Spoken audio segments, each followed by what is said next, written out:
there, welcome to the epicenter, nerve centre of Life Church. I'm coming to you from the offices of Life Church here in Lichfield for my Steve's Word room on this 1st of February 2017. Gosh, the weeks are just flying by. It's an interesting word that I want to hover around this month because it's quite relevant to me as a dad and us as a family, the Speights, because the word is invitation. So as some of you know, many of you don't know, I have a darling wife called Jane, and we have two children, Sam, who's 24, and Leah, who's 22. Why do I talk about invitation being quite a personal thing? Because 2016, both of my kids decided they would get engaged with a view to getting married in 2017. So in August this year and December this year, I will have the absolute thrill of my life seeing Sam and seeing Leah joined in matrimony to their life partners. That would just be great. And the obvious link for that into my word this month is because there's masses of things go on to do with weddings, you know, all the planning and preparations to go on. But very early in the process, probably one of the biggest things of the whole shebang is invitation. Particularly on the sort of who do we invite, who's left out. And so the last weeks, if not months, have been taken up with designing, looking at invitations, getting addresses together, getting ready for the point when we can send out that little bit of card that says to the people there, you are invited to come to this event. But think about invitations for a moment. Let me take you way back to somewhere around the 14th, 15th century, when the predominant way of an invitation or getting information out there was through what we know as a town crier.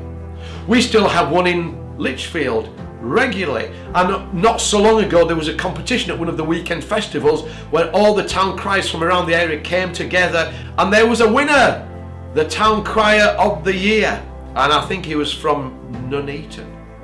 But the town crier would go out because you've got an illiterate people, and he would announce the wedding of or the event of, and through that town crier you would be offered an invitation to come along and see somebody married or something in particular happen.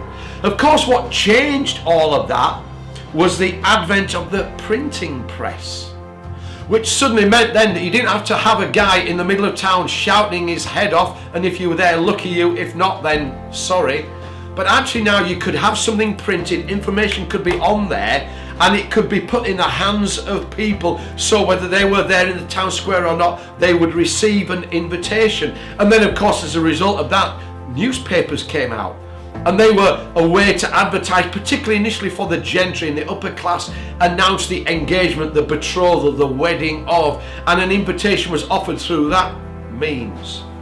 These days, invitations ping around the world, I would guess every second of the day. You and I have received a text that's sort of come into our inbox and has said something like, fancy a coffee this week. It's an invitation. Or there are anniversaries and landmark events in families that require an invitation. Somebody's 60th wedding anniversary, somebody's 40th birthday party, a christening, all these events that mean at some point an invitation has got to be offered. But on a sort of lesser note, I suppose, really, I was just thinking in preparing for this that every day, all around you, I suppose almost unbeknown, there are invitations that are unspoken offered. You see, this week you're going to pass dozens, if not hundreds of shops down the street where you work or the street where you live. And every shop by its existence has an invitation for you to come in and purchase whatever it is that it sells. Every medical establishment, be that a doctor, a health centre, a hospital, by the nature of its existence, offers an invitation for those who are feeling unwell to come and have a diagnosis, a consultation. Every sports stadium in every city has an open invitation to come along and support the teams, the individuals involved.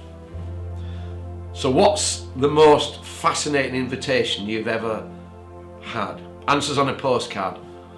I don't know, there might be some people watching this who've had an invite to the palace to receive some great thing from the Queen. Wow, that would be something never come my way, and whether it ever will, I don't know. I, like many, was once invited to a church near where I lived, just on the outskirts of Leeds in the middle of Yorkshire there. I went along.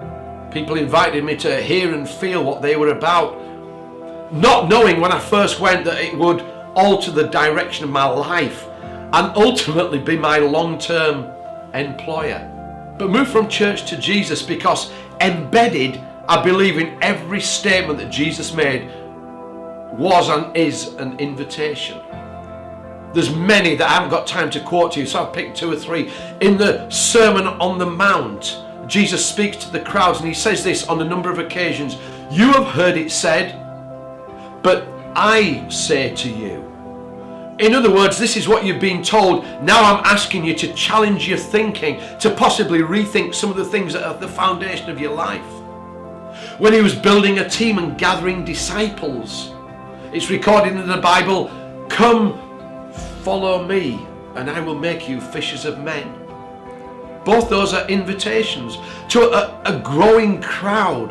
He said to them, "Abide in me, and I will abide in you, and the result will be that you bear much fruit." It's an invitation. Consider this reality. Jesus was poor. He was an uneducated itinerant carpenter. He lived more than 2,000 years ago in a remote area, yet he remains the most influential person the world has ever known. His brief 33-year life changed the entire history of the world. No serious spiritual search or person searching can overlook Jesus and the claims that he made. Many of us, if not all of us, spend a season of our life feeling as though there's a lack of meaning, a void that nothing seems to be able to adequately fit. Work, marriage, children, hobbies, even wealth and privilege. Even those who have really fulfilling lives experience a sense at one time or another of, I was made for something more than this. Let me finish by quoting one of the people I love to read, and most of you have heard of, if not read, if not quoted, C.S. Lewis, the great writer. He wrote about his own conversion to faith in Jesus Christ. And this is what he said. Let me read it to you. He said, "I believe in Christianity as I believe that the sun has risen. Not only because I see it, but because by it I see everything else. Every invitation by inference demands a response. The invitation to the wedding, to the party, to the event, to the palace. The invitation that Christ offers us requires a response. Come abide, come follow. Think about this. This month, before I see you again on the March Word Room, I just invite you to respond to the invitation that Jesus has left us. And find hope and life and love and laughter, meaning and purpose through following, through abiding, through rethinking. Invitation. I invite you to join us next month for Steve's Word Room. See you there. Thanks ever so much. God bless. Bye.